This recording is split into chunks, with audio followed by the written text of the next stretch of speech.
Bugün görünüşü belə çox iştah açıcı və çox ləzzətli olan bu qurabiyəni hazırlayırıq. Qaba 150 qram kərə və yaxud da margarin yağı əlavə edirik. Yarım armudu stəkan duru yağ və 1 stəkan şəkər tozu əlavə edib yağ tamamilə əriyənə kimi qarışdırırıq. Sonra üzərinə vanil əlavə edirik. Mən vanil dadını sevdiyim üçün 2 paket əlavə etmişəm, amma siz 1 paket də əlavə edə bilərsiniz. Sonra üzərinə 1 ədəd yumurta əlavə edirik. Burada qabığı düşmüşdü içinə.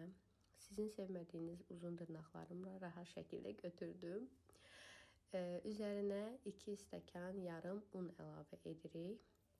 Mən bu videoda 3 stəkan əlavə etmişəm, amma mənim xəmirim biraz bərk alınmışdı. Ona görə siz 2 stəkan yarım əlavə edin və 1 paket də qabartma tozu əlavə edin.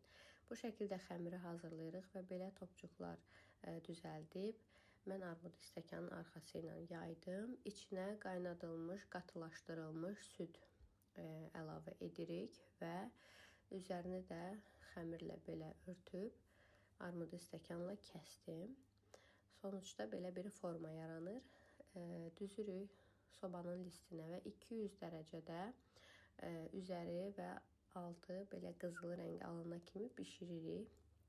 Çox dadlıdır qızlar, mütləq sınayın, yəni o qədər dadlıdır ki, içinə şokolad yağı da əlavə edə bilərsiniz.